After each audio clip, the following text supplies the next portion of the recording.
안녕하세요. 저는 올해로 결혼 15년 차에 이르는 주부입니다. 사람 하나에 사연 하나씩 있다는 말이 있지만 저의 인생은 정말로 만만치가 않았습니다. 거기에는 제 성격도 한몫했을지도 몰라요. 남들에게 지기 싫어하는 성격이나 호전적인 성격, 가족의 일이라면 어떠한 것에도 굴하지 않는 모습 같은 게 말이죠. 남편은 그런 저의 모습에 끌린 사람이었습니다. 사실 저는 처음에는 남편이 그리 마음에 들지 않았어요. 너무 연약해 보이고 우유부단한 모습이 저와 맞지 않는다 생각했거든요. 그런데 만나다 보니 의외로 단단한 구석이 있는 게 어느새 저도 그 사람에게 빠져버렸어요. 시부는 그런 저를 좋아해 주셨지만 글쎄요, 시모는 그런 저를 무척 싫어하셨습니다. 게다가 시모의 형제 간 차별이 저와 시모의 사이를 더 멀어지게 만들었죠. 그리고 시아주버님은 이혼을 2번이나 하고 결혼 전부터 제 남편에게 금전 요구를 빈번히 하던 사람이었습니다. 저는 몰랐지만 젊었을 적에는 사기로 감옥도 다녀왔다더군요. 남편은 그런 문제야 시아주버님 대신에 장남 노릇을 해야 했습니다. 그러나 그 노릇을 하면서도 남편과 저는 대접 한 번 받아본 적이 없었습니다. 그날은 제사가 있는 날이었습니다. 저는 아침 일찍부터 일을 쉬고 제사상을 차리기 위해 시댁에 들러 일을 하고 있었습니다. 남편도 그런 저를 돕기 위해 일을 쉬었죠. 참 다정한 남편이었는데 시댁만 오면 위축되는 모습이 참 안쓰러웠어요. 이날에는 웬일인지 시아주버님도 오셨더라고요. 저녁 술상을 차려 방 안으로 들어가자 시모와 아주버님 그리고 남편이 심각하게 이야기를 나누고 있었어요. 아니, 심각한 건 시모와 아주버님 뿐이고 남편은 그저 불편한 표정을 짓고 있을 뿐이었죠. 야, 잘 생각해봐. 이번 사업이 성공하기만 하면 진짜 대박이야. 너 모아놓은 돈 좀 있지? 그걸로 나한테 투자 좀 해라. 이번에는 진짜 확실해. 그래, 얘. 네 형님이 이렇게 원하는데 좀 해줘.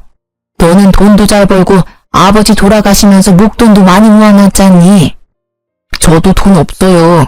요새 경기가 안 좋아서 잘 벌지도 못해요. 그리고 얼마 전에 전셋집 들어가느라 돈 다 썼고 와이프 뱃속에 애도 있는데 돈을 함부로 쓰는 건 좀... 얘는 누가 보면 우리가 네 돈 뺏으려는 것처럼 보이겠다. 그냥 달라는 게 아니라 빌려주라는 거지. 넌 어떻게 이렇게 냉정하니? 형이 이렇게 간곡하게 말하는데도 어떻게 이렇게 딱 잘라? 어머니, 정말 저도 돈이 없어요. 그리고 어머니는 모르시나 본데 형이 저번에 제 돈 빌려갔어요. 그것도 아직 안 갚았잖아, 형. 이번에는 진짜로 안 돼.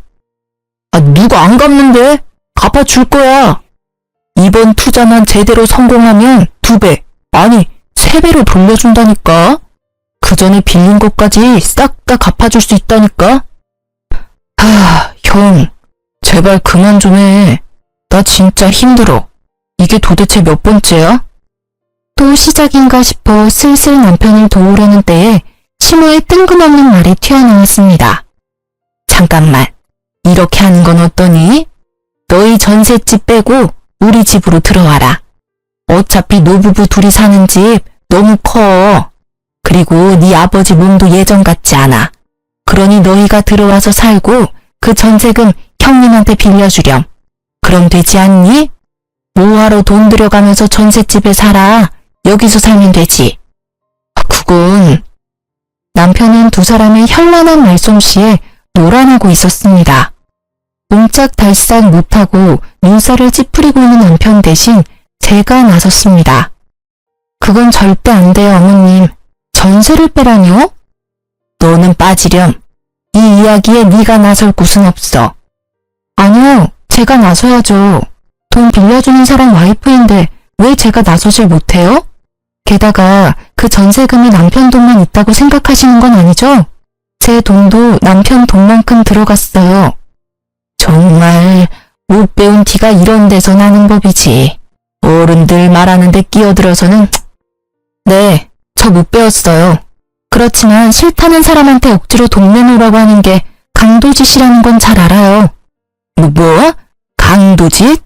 너 지금 내가 강도짓을 했다는 말이니? 네, 그게 강도가 아니면 뭐예요? 칼만 안 들었다 뿐이지 지금 두 분 모양새가 강도던데요. 두 분이서 돈을 원하시면 어머니 앞으로 된 번듯한 이 집을 담보로 대출을 받으시면 되잖아요. 왜 우리 남편한테 전셋집을 빼라 말라 하시는 거예요? 싫다는 사람한테. 말을 해도 정말. 예, 강도라니. 나는 네 남편의 엄마야.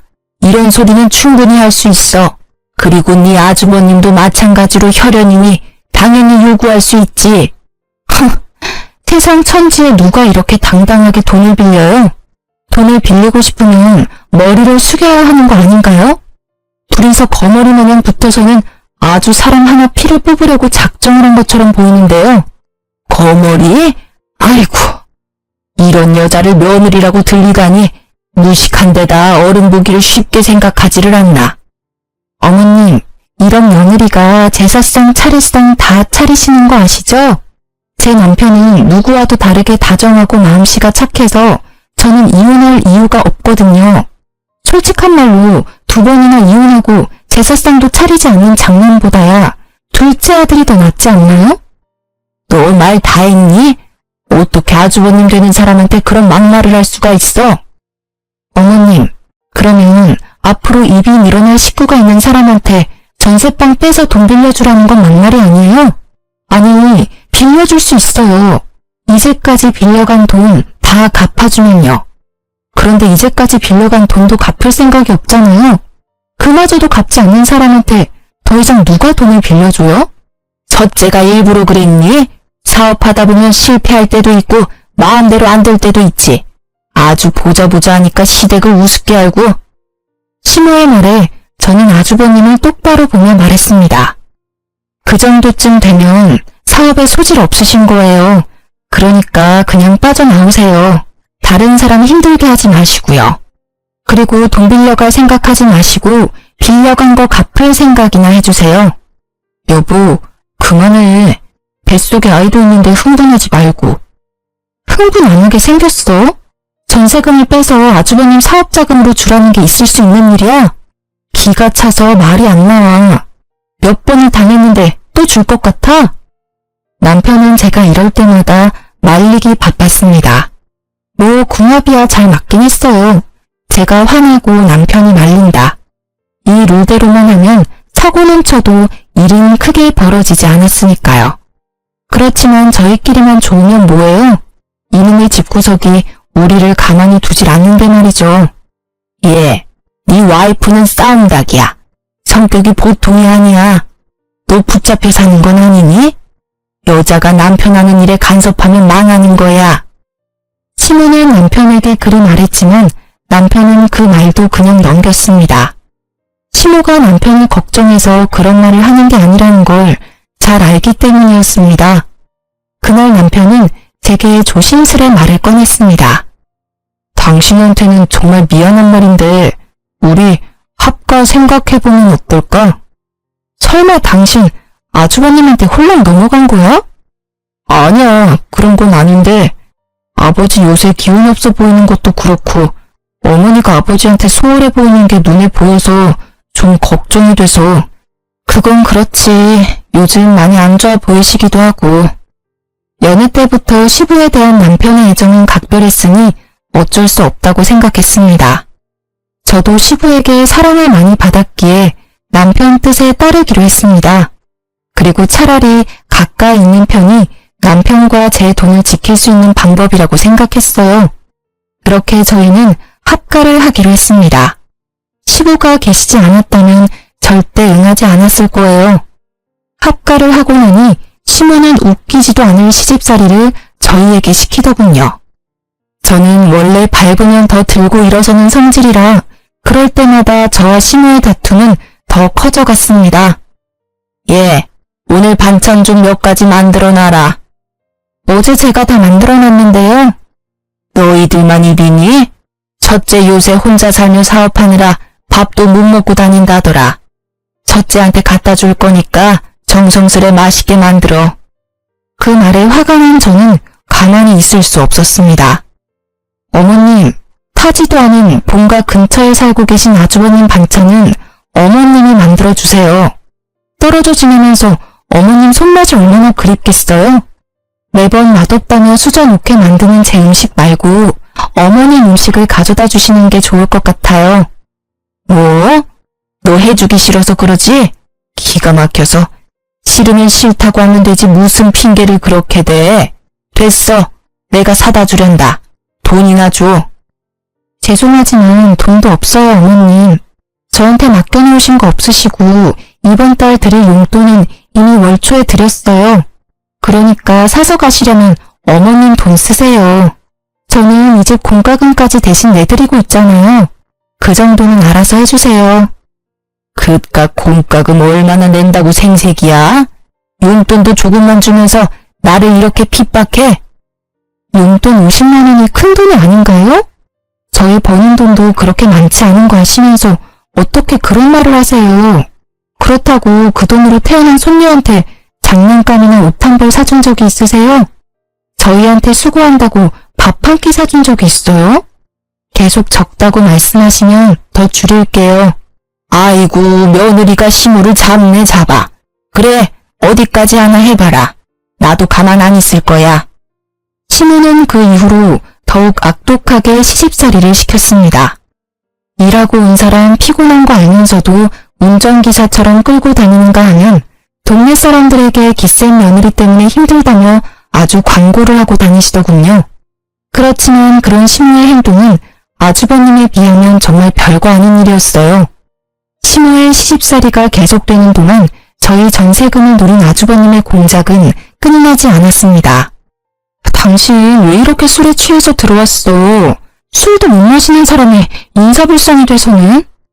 저는 남편의 모습에 의아한 마음뿐이었습니다. 다음날 잠에서 깬 남편에게 물었습니다. 어제는 술 왜 그렇게 많이 먹은 거야? 속상한 일이라도 있었어? 어제 형님이 찾아왔어. 불러낼 때는 돈 갚겠다는 식으로 이야기해서 나갔는데 도착하니 술을 엄청 먹이더라고. 그 뒤에 계속 내 카드로 비밀번호 뭐냐고 물어보는데 버티다가 결국 술 취해서 골아떨어졌지. 뭐? 아주버님이 또 자기한테 돈 달라고 그랬단 말이야?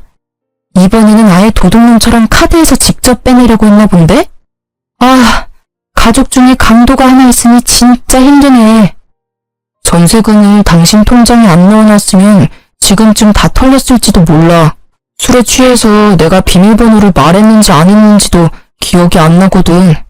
말했어도 내 계좌에는 딸랑 10만 원 들었을 텐데.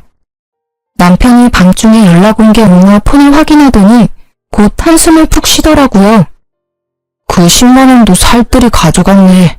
정말 징글징글하다. 나도 참 못났어. 술 기운에 비밀번호 가르쳐줬나 봐. 앞으로도 돈 관리는 자기가 좀 해줘. 자기한테는 절대 그러지 않잖아. 아, 진짜 너무 짜증나. 왜 매번 우리만 이렇게 손해봐야 해? 이 사람들은 가족이 아니라 도둑이야. 미안해. 당신 이렇게 마음고생 시켜서. 남편은 초췌한 모습으로 제게 사과했습니다. 남편이 사과할 일이 아닌데도 그 사람들이 잘못한 일인데도 항상 남편의 입에서는 미안하다는 말만 나왔어요. 남편이 그럴수록 시무와 아주버님에 대한 저의 원망은 더 커져갔어요. 그리고 우리를 힘들게 하는 일은 계속됐답니다. 여보, 당신 저번에 연장 만지다가 다친 손가락이 아직 고름이 나오네. 2주가 넘었는데 아물지를 않아. 혹시 모르니까 큰 병원 한번 가보자. 그래, 요새 몸이 안 좋기는 했어. 몸이 이상한 수포도 생기고 옷이 스치기만 해도 따가운 게 이상이 있기는 한 것 같은데. 그렇게 대수롭지 않은 대화를 나눈 날 우리는 종합병원으로 향했습니다. 그런데 병명을 알 수 없다고 하더군요. 아니, 몸통의 통증은 대장포진이라고 하는데 손가락이 왜 아직 고름이 나오는지를 설명할 수 없다고 하더라고요. 그러면서 몇 가지 검사를 해보자고 하더군요. 검사를 하고 집에 돌아와 기다리는데 뜬금없는 일요일 아침에 전화가 왔더라고요. 너무 급한 사안이라 주말임에도 연락을 드렸어요. 더 알아봐야겠지만 혈액 검사상 암에 대한 소견을 보이고 있습니다. 일단은 내일 당장 병원으로 와주세요. 정밀 검사를 해야 할 것 같습니다. 청천벽력 같은 소식에 저는 겨냥이 없었습니다. 그러나 초기이고 성인 남성에게는 예후가 좋은 상황이라고 하더군요. 저와 남편은 마음을 굳게 다졌습니다. 힘들게 살아온 인생 보답받지도 못하고 가는 건 억울해서 못 산다고, 늙어서 우리 딸 결혼식 때까지는 살아야 하지 않냐고 남편은 치료에 열의를 불태웠습니다. 저희 남편은 토목업에 종사하기에 보험을 드는데 한계가 있었어요. 그래도 보험금이 5천만 원 정도가 나왔거든요. 남편은 시모에게 자신의 상태를 알리며 보험금이 있으니 잘 해결될 거라고 말했어요. 그런데 뒷목 잡을 일은 그 다음 주에 일어났어요. 시모가 저와 남편을 조심스레 부르더라고요. 둘째야, 너 혹시 4천만 원 정도만 빌려줄 수 있니? 네? 갑자기 그런 큰 돈이 어디서? 너 보험금 있잖아. 그거 어차피 실비도 나오고 수술비도 나올 거 아니야. 5천만 원 다 없어도 지금 당장 치료받는데 큰 지장은 없잖니? 어머님, 지금 무슨 소리를 하시는 거예요? 암 걸려서 고생하는 아들한테 할 소리예요? 저는 어이가 없어서 바로 받아쳤습니다. 그랬더니 시모가 저를 흘겨보더군요. 네가 신경 쓸 일 아니다. 그리고 누가 언제 그냥 달라고 했어? 다음 달이면 적금 만료되니 그것 하면 다시 돌려줄 거야. 도대체 그 큰 돈이 왜 필요하신데요? 네 아버지 앞으로 돈이 많이 들어. 어디 병원이라도 모시고 가려니 차가 영 오래돼서 모시기 힘들더라고. 그래서 하나 새로 사려고 그러지. 오래된 차 끌고 다니다가 사고라도 날까봐 걱정이야. 몸도 이제 힘들고 기력도 없는 양반인데 차라도 좋은 것 타면 사고가 안 나지 않을까 해서 그래. 아버님 아프시면 저희가 모셔갈게요. 굳이 그것 때문에 어머님 차를 바꾸는 건 아닌 것 같아요.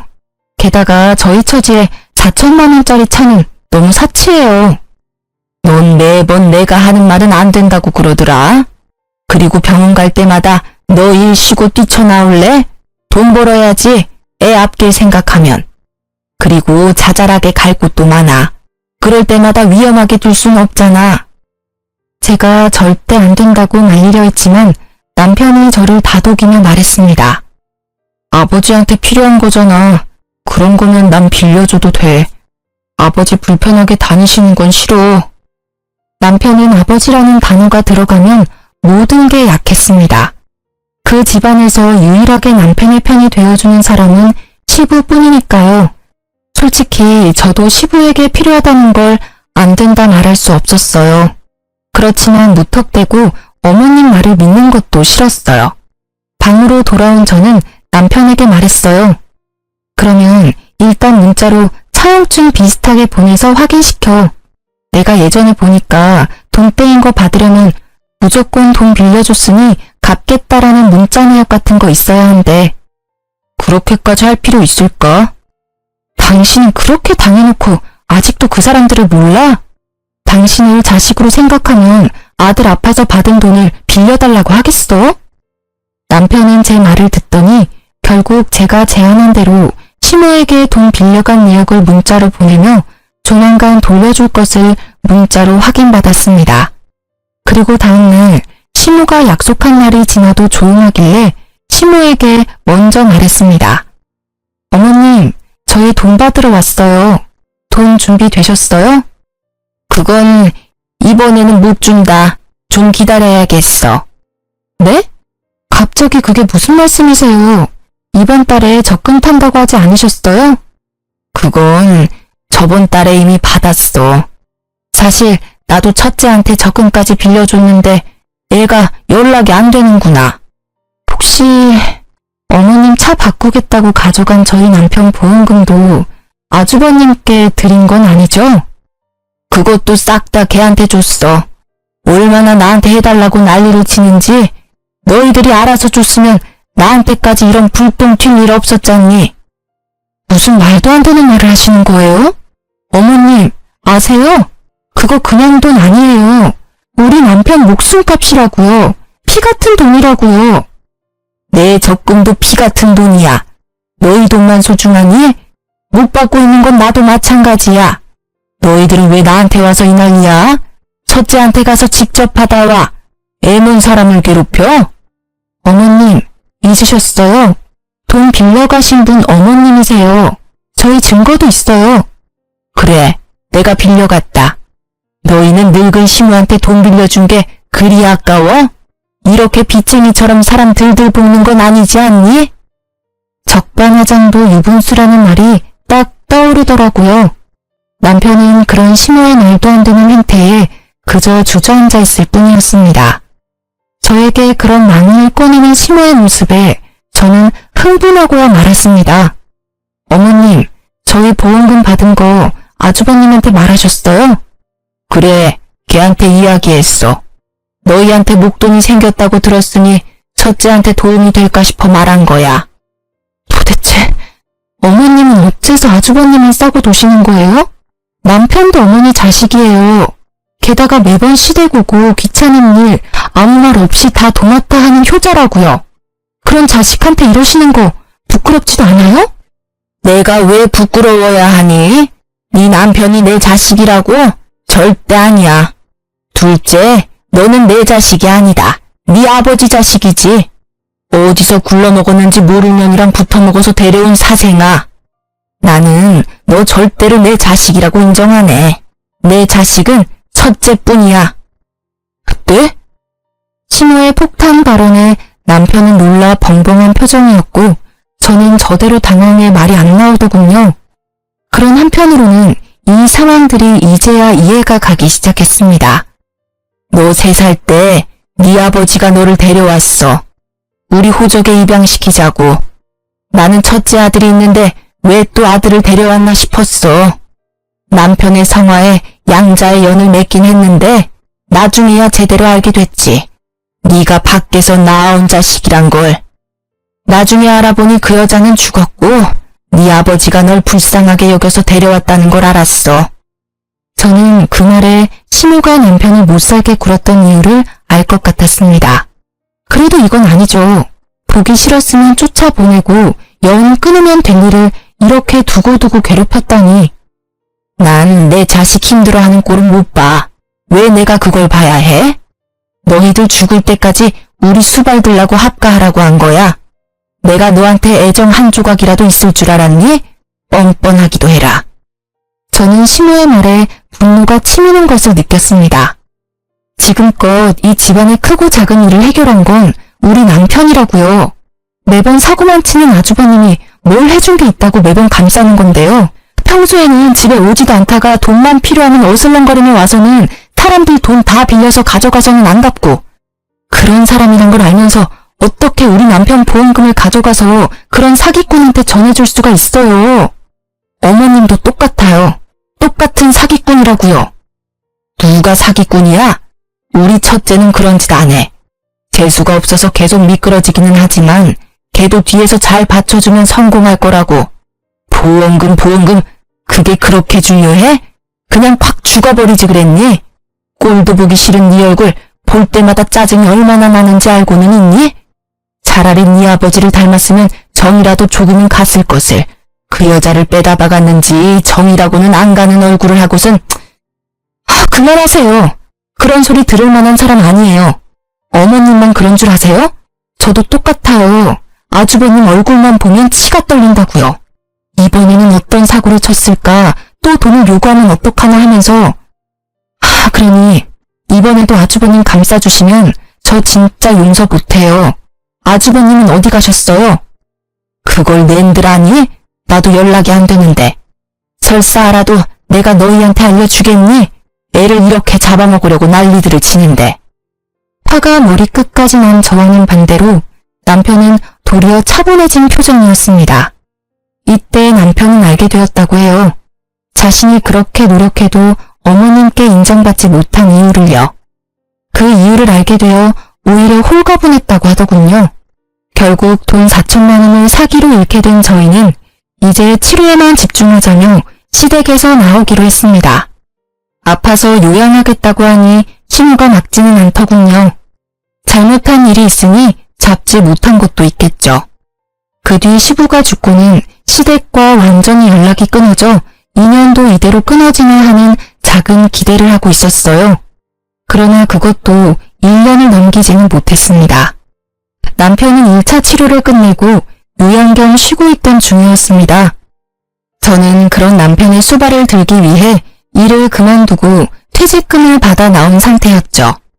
그날의 평화를 깬 것도 시모의 전화 때문이었습니다. 너 혹시 돈 100만 원 정도만 빌려줄 수 있니?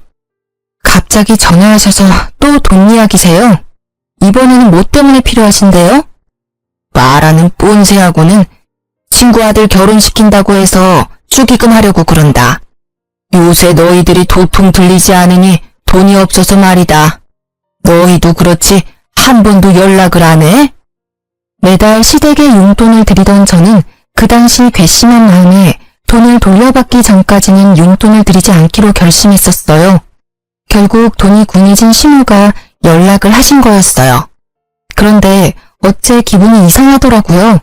친척 집에 축의금을 내도 그것보다는 적게 낼 양반이 갑자기 100만 원? 물론 그 금액을 다 축의금에 내지는 않아도 뭔가 쓸 곳이 있을 거라는 생각에 시모의 뒤를 쫓았습니다. 돈이 얽혀있으면 꼭 등장하는 아주버님 생각 때문에요. 시모가 택시를 타고 내린 곳은 어느 화려한 예식장 앞이었습니다. 소문으로도 대관료와 식대가 어마어마하다는 이 예식장에 시모는 무슨 일로 들렸을까 하는 차에 저는 소름이 쫙 끼쳤습니다. 로비 화면에 떠있는 결혼 커플 사진에 아주버님의 얼굴이 떡하니 붙어 있었기 때문이었습니다. 감히 내 남편 안보험금을 사기쳐놓고 이런 비싼 곳에서 결혼식을 할 생각을 하다니 화려하게 치장된 그 모습이 괘씸해서 팔을 주체할 수 없었습니다. 애써 냉정해진 저는 드디어 꼬리를 잡았다고 생각했습니다. 가만 보니 아주버님의 결혼식에는 시부모가 아닌 다른 사람이 혼주석에 앉아 있었습니다. 세 번째로 하는 결혼식임을 숨기고 싶었던 건지 그것도 아니면 집안 사람들이 가진 부정적인 이미지를 상대 측에 알려주고 싶지 않았던 건지도 모릅니다. 저는 아주버님이 대화를 나눌 때 불쑥 끼어들었습니다. 안녕하세요. 오랜만에 뵙네요. 제가 나타나자 아주버님의 얼굴이 굳었습니다. 그러더니 다른 사람들에게 잠시 실례한다며 저를 옆으로 끌었습니다. 여기는 어떻게? 그러게요. 제가 여길 어떻게 왔을까요? 그런데 결혼식을 굉장히 성대하게 치르시네요. 축하드려요. 그런데 우리 할 얘기가 있죠? 재수씨, 나 30분 뒤면 결혼식이에요. 결혼식 끝나고 이야기해도 되잖아요.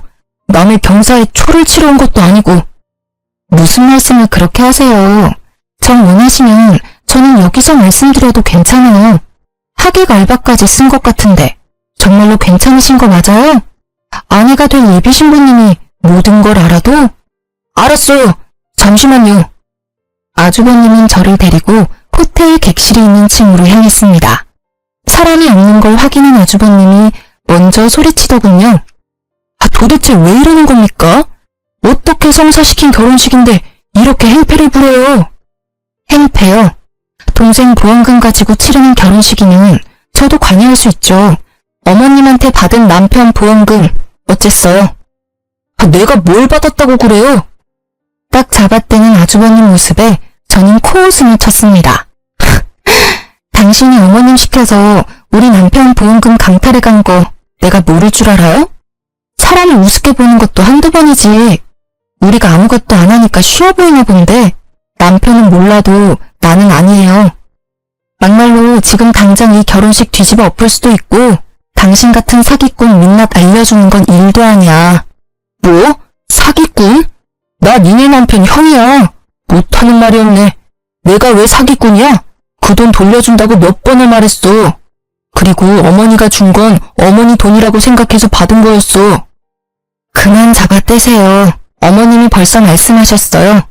아주버님이 남편 보험금 필요하다고 했다면서요? 그러면서 어머님 시켜서 돈 가져가서는 안 돌려줬다던데요? 돈을 받은 건 사실이야. 인정할게. 그런데 여기 와서 이럴 건 아니잖아. 진정하고 우리 대화로 해결해보자고. 진정? 대화. 저기 아주버님, 저요, 세상 둥글게 살고 싶은 사람이에요. 누구는 화내고 싶어서네요. 예전부터 그랬잖아요. 매번 우리 남편한테 돈 빌리고 안 갚고 상습이잖아요. 제가 본 것만 수십 건이에요. 가져갔으면 갚을 생각을 해야지. 남의 돈으로 호사스럽게 살면서 사람 우습게 보는 것도 정도가 있죠.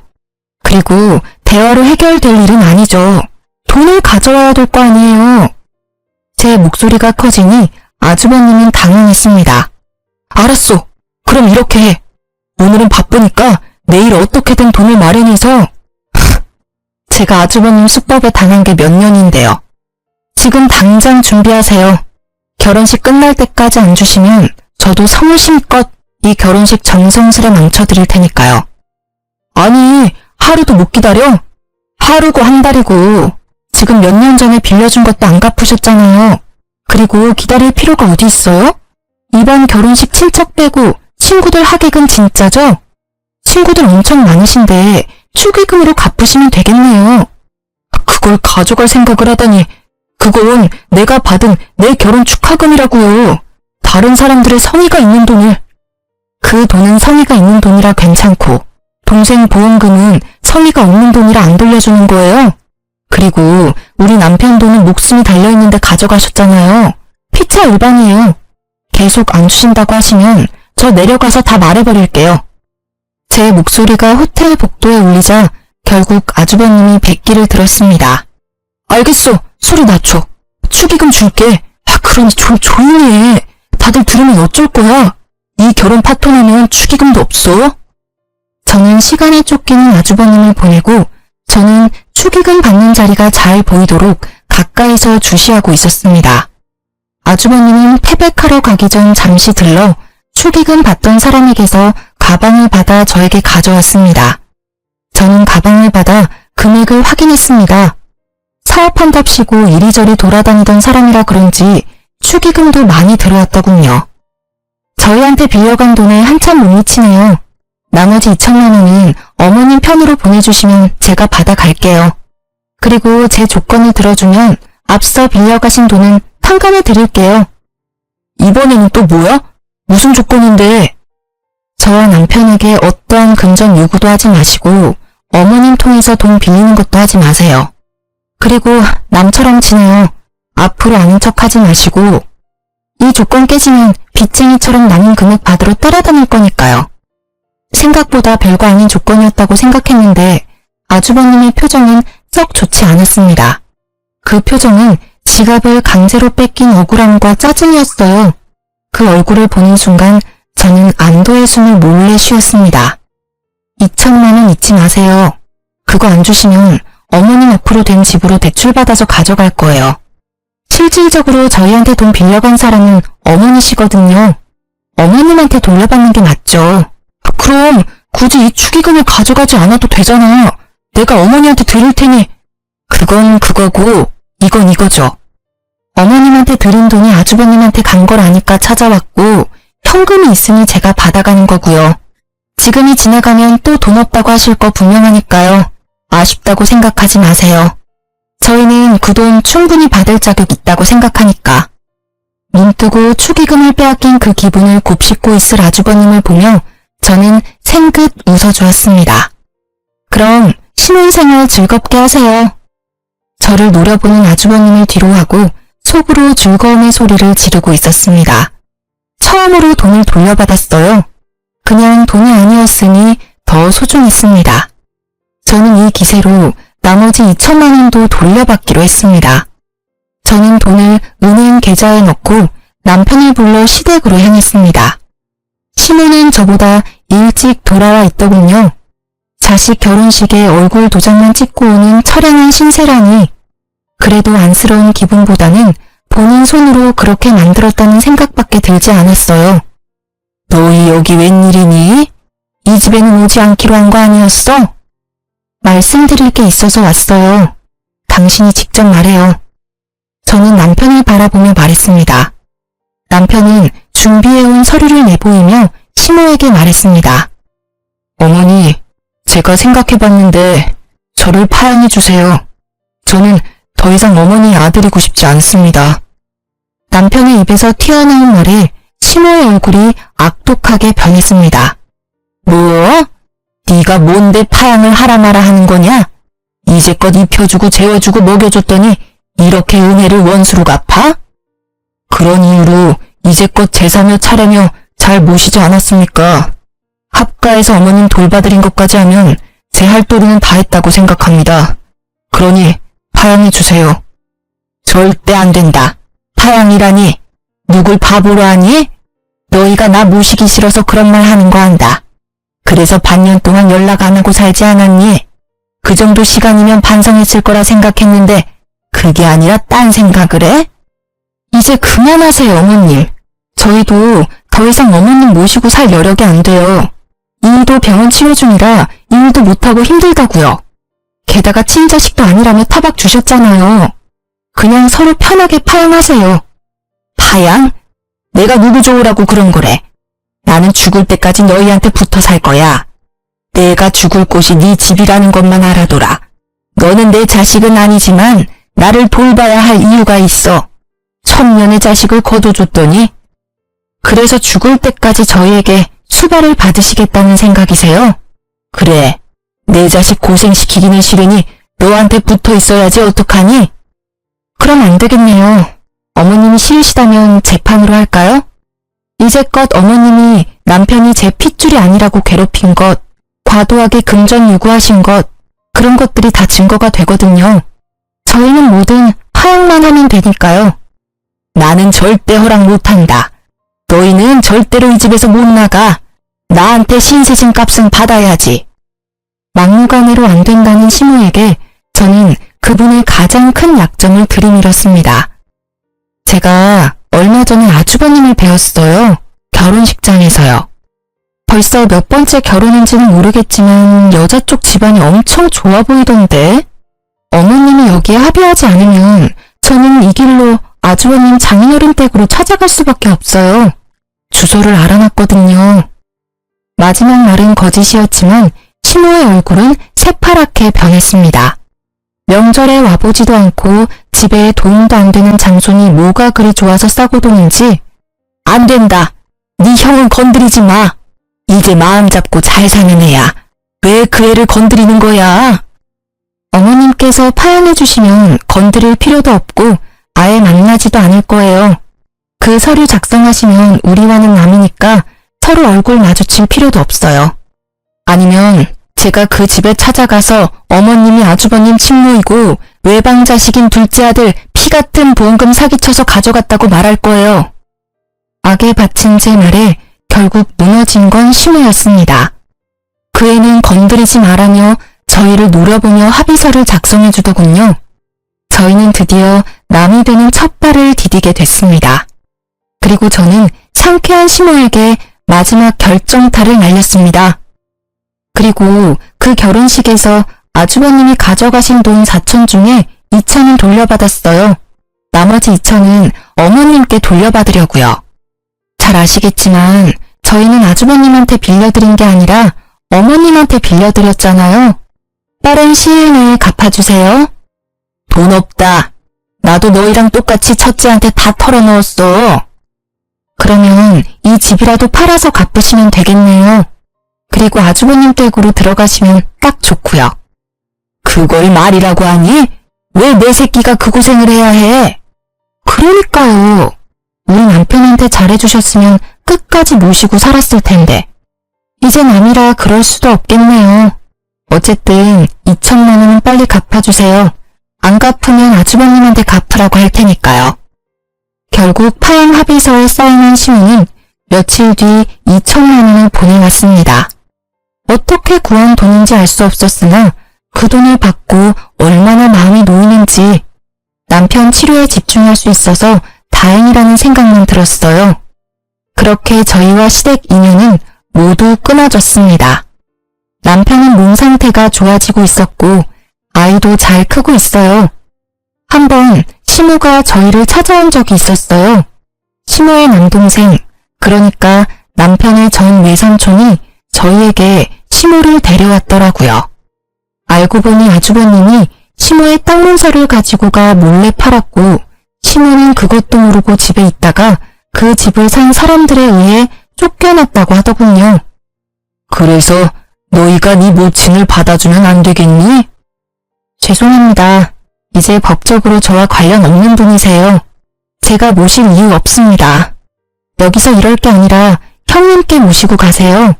어머님이 그리 아끼셨으니 잘 모실 겁니다. 봐라, 이 악독한 것들. 길러준 은혜도 모르는 이 망할년 놈들.